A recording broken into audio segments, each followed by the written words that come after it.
इन 8 गलतियों से देवी लक्ष्मी चली जाती है घर छोड़कर। रखें हमेशा ध्यान। 1. कहीं आप भी तो नहीं कर रहे ये गलतियां। धर्मशास्त्रों में माता लक्ष्मी को धन और वैभव की देवी माना गया है और बताया गया है कि वह चंचल स्वभाव की होती हैं। ऐसा इसलिए है क्योंकि वह हमेशा किसी के पास नहीं टिकती। जिसके ऊपर माँ लक्ष्मी की कृपा दृष्टि होती है, उसके जीवन में कभी किसी चीज की कमी नहीं रहती। माँ का आशीर्वाद रंग को भी राजा बना देता है और जिससे रूठ जाए उनको रंग बना देती है। ज्योतिष शास्त्र में कुछ ऐसी बातें बताई गई हैं जिनको करने से माँ लक्ष्मी हमेशा के लिए घर छोड़कर चली जाती हैं। क्योंकि जाने अनजाने हम ऐसी कई गलतियां कर बैठते हैं जिससे माँ लक्ष्मी नाराज हो जाती हैं। आइए जानते हैं उन गलतियों के बारे में जिनको ध्यान रखना चाहिए जिससे माता लक्ष्मी घर छोड़कर न जाएं। 2. ऐसा करने से रुष्ट हो जाती है माँ लक्ष्मी। बहुत से लोग घर में जूठे बर्तन फैला कर रखते हैं। ज्यादातर लोग रात के समय जूठे बर्तनों को रख देते हैं और सुबह उनको धुलते हैं, जो कि शास्त्रों के अनुसार उचित नहीं है। घर में जूठे बर्तन फैलाकर कभी नहीं रखना चाहिए। इससे देवी लक्ष्मी रुष्ट हो जाती है और ज्यादा दिन के लिए घर में नहीं रहती। इसलिए घर में हमेशा साफ सफाई का विशेष ध्यान रखना चाहिए जिससे माँ की कृपा हमेशा बनी रहे। 3. इस स्थान पर न रखें कूड़ा। वास्तु शास्त्र के अनुसार उत्तर दिशा के अधिष्ठित देवता कुबेर और धन की देवी माता लक्ष्मी है, जो धन और समृद्धि के द्योतक हैं। इस स्थान को मातृ स्थान भी कहा गया है। इसलिए इस स्थान में कूड़ा या बेकार का सामान नहीं रखना चाहिए। इस दिशा को हमेशा साफ सुथरा रखना चाहिए, इससे धन लाभ होता है। घर का ये हिस्सा सकारात्मक ऊर्जा से भरा रहता है। अगर इस स्थान पर बेकार चीज रखेगी तो माँ लक्ष्मी और कुबेर देवता नाराज हो जाते हैं। इस स्थान को खाली रखना या कच्ची भूमि छोड़ना धन और समृद्धि कारक है। 4. चूल्हे पर न रखें ये चीज।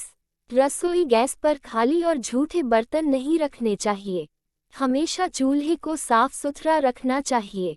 इससे घर में सुख शांति के साथ समृद्धि आती है और समाज में सम्मान मिलता है।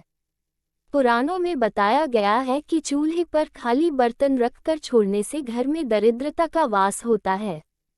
ऐसे लोगों के घर में कभी बरकत नहीं होती। किचन मंदिर को बाद सबसे पवित्र जगह होती है और इसमें देवी देवताओं का वास होता है। 5. इस समय झाड़ू लगाना गलत। अगर आप सूर्य के बाद घर में झाड़ू पोंछा लगाते हैं तो ये दुर्भाग्य का सूचक माना जाता है। झाड़ू में लक्ष्मी का वास होता है और सूर्यास्त के समय घर में झाड़ू लगाने से माता नाराज हो जाती है और घर छोड़कर चली जाती है। अगर किसी कारणवश झाड़ू लगानी पड़ जाए तो घर की गंदगी को घर में ही रखें, उसको सुबह साफ सफाई के साथ फेंक दें। 6. एक हाथ से कभी न करें ये गलती। एक हाथ से चंदन कभी नहीं घिसना चाहिए। ऐसा करना नारायण को भी दरिद्र बना देता है। ऐसा करने से देवी लक्ष्मी नाराज हो जाती है और धन की कमी का सामना करना पड़ता है। इसके साथ ही चंदन घिसने के बाद सीधे भगवान को नहीं लगाना चाहिए, यह अच्छा नहीं माना जाता। चंदन को पहले किसी पात्र में रख लें और फिर देवी देवताओं को लगाएं। 7. इनके बिना अधूरी है माँ लक्ष्मी की पूजा। शास्त्रों में बताया गया है कि केवल माता लक्ष्मी की पूजा न करें बल्कि साथ में भगवान विष्णु की भी पूजा करें। इसलिए इनको लक्ष्मी नारायण कहा जाता है।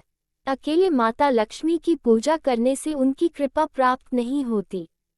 इसलिए माँ लक्ष्मी की कृपा प्राप्त करने के लिए माता लक्ष्मी के साथ भगवान विष्णु की भी पूजा करें। 8. इस समय सोने पर नाराज होती है माँ लक्ष्मी। शास्त्रों व पुराणों में सोने के लिए समय निर्धारित किया गया है। सूर्योदय से पहले जागना और रात्रि के समय सोना सर्वश्रेष्ठ माना गया है। कुछ लोग आलस्य के कारण सूर्योदय और सूर्यास्त के समय सोते रहते हैं, जो कि अनुचित है। ऐसा करने से माता लक्ष्मी नाराज हो जाती है और घर छोड़कर चली जाती है। गोधूली बेला का समय पूजा पाठ के लिए उत्तम माना गया है। इस वक्त सोना या लेटना अशुभ माना जाता है। 9. इनका अनादर होने पर चली जाती है माँ लक्ष्मी। गृह लक्ष्मी यानी घर की महिलाओं या बाहर कहीं भी महिलाओं का अनादर नहीं करना चाहिए, क्योंकि इनमें माँ लक्ष्मी का वास माना जाता है। जिन घरों में लोग महिलाओं का अपमान करते हैं या फिर उनके साथ मारपीट करते हैं, उनके घर में कभी माँ लक्ष्मी का वास नहीं होता है। इसके साथ ही घर के बड़े बुजुर्गों और गरीबों का अपमान करने पर भी माँ लक्ष्मी नाराज हो जाती हैं। तो दोस्तों, यदि आपको ये कहानी पसंद आई हो, लाइक करें, शेयर करें और चैनल पर पहली बार आए हो तो सब्सक्राइब करना मत भूलिए और एक प्यारा सा कमेंट करके अवश्य बताएं कि आपको ये कहानी कैसी लगी। धन्यवाद।